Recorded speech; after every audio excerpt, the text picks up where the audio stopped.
Hi guys, and welcome to today's sessions. This is the third session working on this Rembrandt study. Hopefully you've watched the others. If not, I recommend having a look back through them just to see how we got to this point. So still just using the same sort of stuff. I've got these three pencils that I'm working with. Not erasing a huge amount, obviously you can erase. I've just got a little eraser here. Kneadable eraser is always quite useful.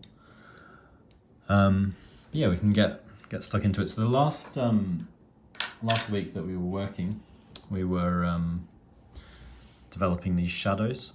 And a slight sort of extension of that, first thing I'm going to do this week is I just want to build up a bit more tone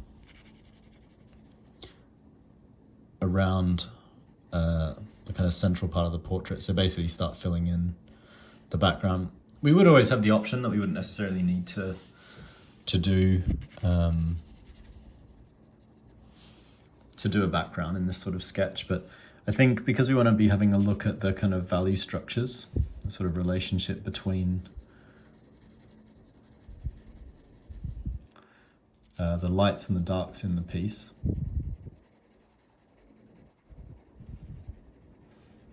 it's good to pop in, even if it's just quite quickly, we want to pop in just a bit of a background. It's going to make the collar and the face pop out a lot more. It doesn't have to be super smooth, so I'm just going to be building it up just in kind of patches.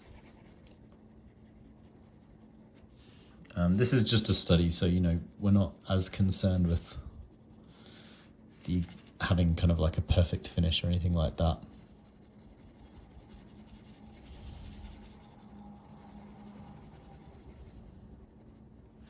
For the time being, I'm going to leave her clothing, which we may or may not add. We'll have a look kind of later on. If we feel like we've kind of learnt enough, we don't necessarily need to pop the clothing in, but we'll see.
So I'm using the flat of the pencil, so the pencil on its side. If I keep sketching like this, you can see it kind of gradually spreads out the pencil stroke. So you get a bit faster coverage, basically creates like a flatter shape, which I'm sure you've kind of noticed that it's essentially the pencil getting blunter, but getting blunter in a way that's useful to us rather than annoying. So you're sort of blunting off the side of the lead, which actually counterintuitively sharpens the pencil, so we end up with a sort of sharper tip, which is useful. Generally it's good actually to, like, not even just these sorts of instances where you're blocking in large bits of tone, but also times where you're sketching anything really.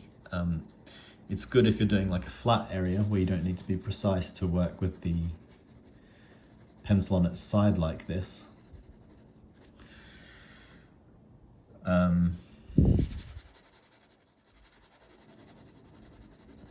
So then if you have to go in, you've got a point, you basically sharpen the pencil. It's a bit like sharpening pencil if you ever use one of those flat sharpening pads. But you're sort of doing it as you're drawing. It's a very useful way to draw. It also encourages you to hold the pencil back a bit further. You can see I'm not holding the pencil at the tip. My hand's all the way back, kind of near the end of the pencil. And that achieves two things. So I don't go too heavy. The further up your pencil is along your fingers are along the pencil, like closer to the tip, the more you're likely to press a bit too heavily. And it's always better to not be too heavy immediately.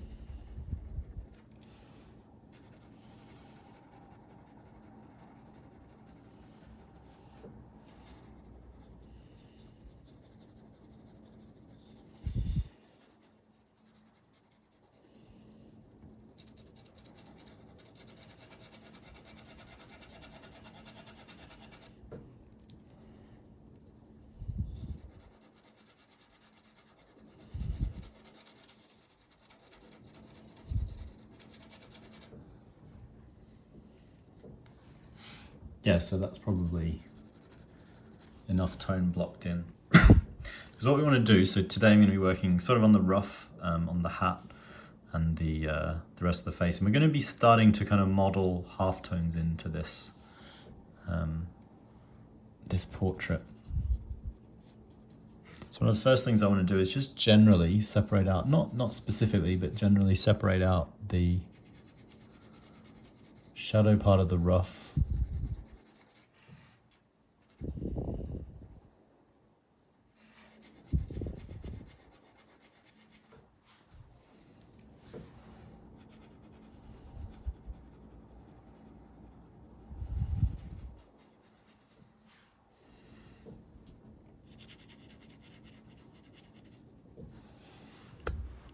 Which is sort of the side of the ruff, just from the top of it. So it doesn't have to be super detailed. We're not going into like all the little undulations in the ruff, but just starting to create that distinction. Makes me think I probably need to reshape it slightly. Often when you actually tone masses in, you notice that things need to be reshaped. So I'm going to go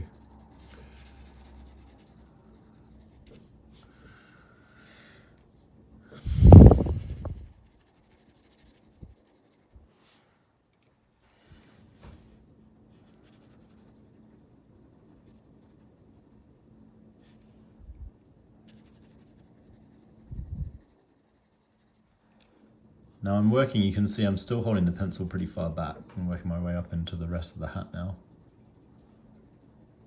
I'm just working with gradual passes.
Yeah, so we're going to start modeling now bigger sort of swathes of halftones. So we've got generally, you know, the subject is lighter up in the center of all these forms.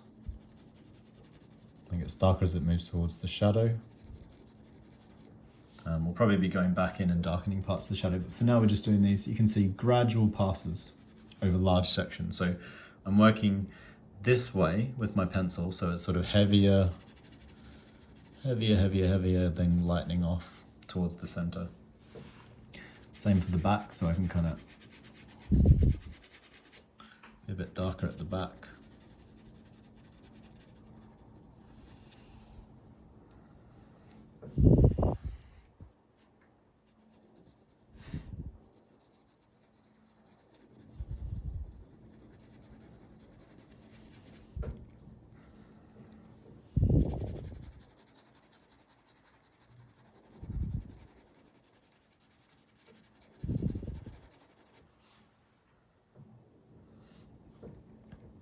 A bit darker in here as well. Yeah, big broad passes, not... You can see I'm not being specific yet. We can be specific later, but for the time being, we're trying to kind of maintain more generality in these halftones.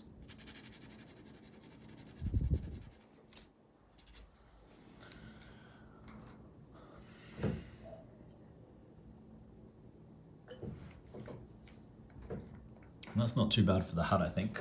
I'm fairly happy with that. For the rough, maybe just across the white, we could do with, well, we've got a little bit of a shadow, which I've already sketched in last week, kind of creeping out from this side of the face. And then a little bit of a gradient probably coming down from just the back of the rough here. Very light, so you can barely pressing it all with the pencil. So nice and light there, and a bit of a gradient coming from this side as well. I'm not going to bother with cleaning anything up this week. We're just going to be doing general passes. So there might be a bit of a raising, but that's usually to do more to do with if we need to make an adjustment than it is with adding too much detail.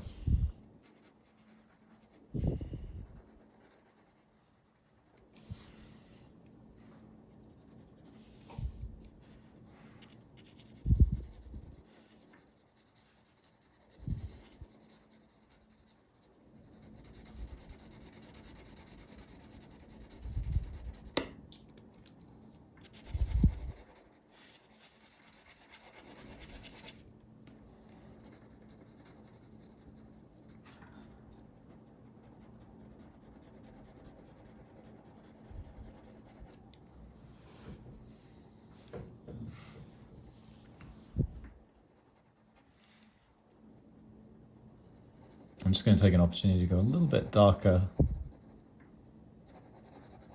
just in this rough, just to get this neck popping out as it should.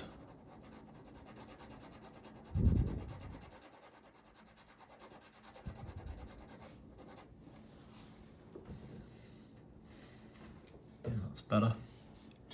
So, we're going to be moving into the face now. This is the sort of central focus of the drawing. And again, we're just working with what we call sort of big form modeling, so big forms. So the whole head is kind of like an egg shape. We've got, as I say, kind of lighter up here. You can see the brightest highlights right in the center of the head here. So we're going to be staying away from this brightest center to begin with, and we'll be moving towards it with, because this pencil I'm using is more of a 2B, we're going to be moving towards it with our HB, which is a bit lighter. But we know certain things. We can go kind of start doing, still as I say, very light, but passes coming in from this side of the face are going to be reasonably dark. You can sort of see that the whole of the halftones on this right hand side are substantially darker than the left hand side of the face.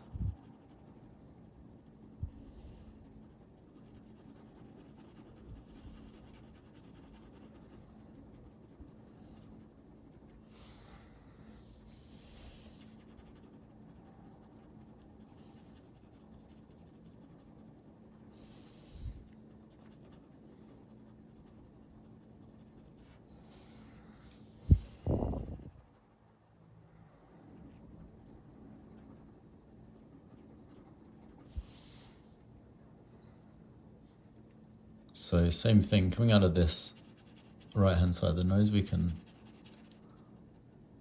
add some passages of tone.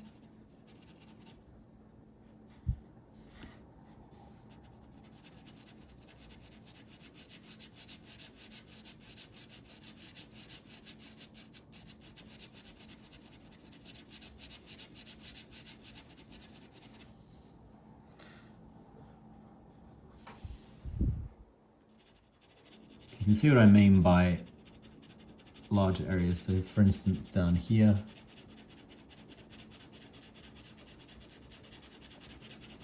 it's generally getting darker. So the fall of light is, we're brightest up here at the top, And then we're generally getting darker as we kind of move away from that.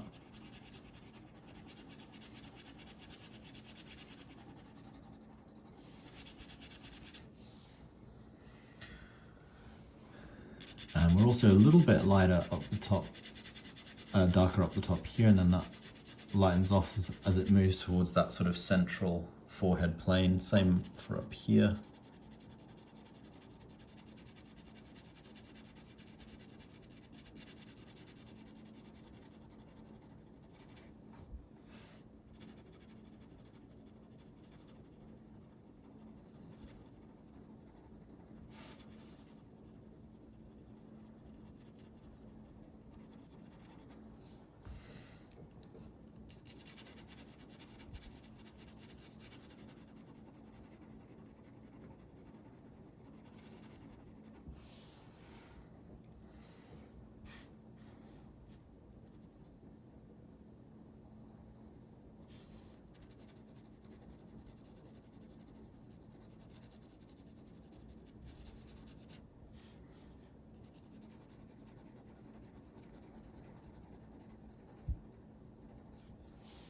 Now, as I'm adding these halftones in, I can see that, you know, perhaps there are certain relationships between the halftones and the shadows which aren't quite working immediately. So it's, you know, we're not quite there yet.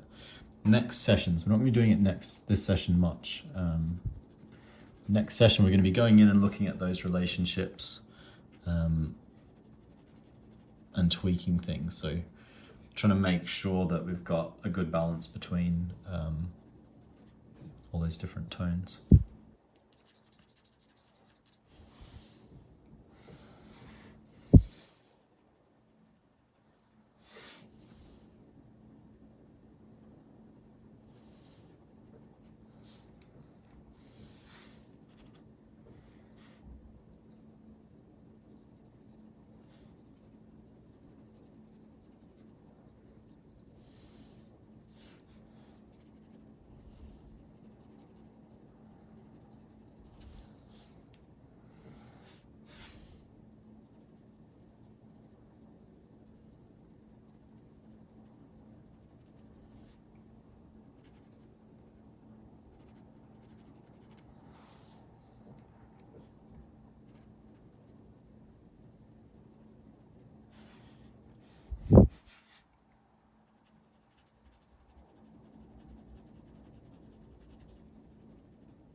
One thing we're definitely going to be looking at is sort of this rosiness in the cheeks on both sides.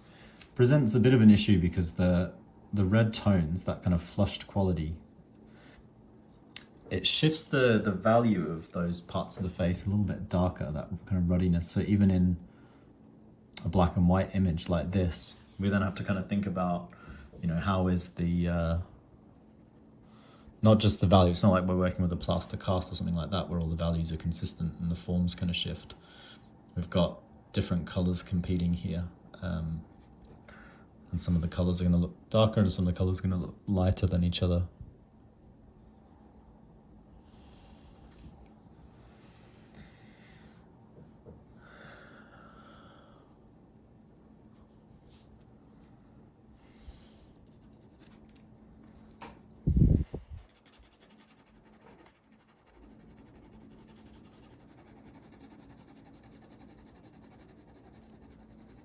So I'm just, final thing I'm going to do is just a little bit of a pass over the shadow of the head, spilling into this hat. Just to kind of unify them a bit, separate them out slightly from the halftones. But yeah, on the whole, a little bit darker on this side as well. On the whole, I'm pretty happy with this, it's coming along well. And you know, hopefully maybe the sketch will be done, and I aim to get the sketch done next week. Maybe not next week, might be one more session just to refine stuff. But yeah, we'll see how we go.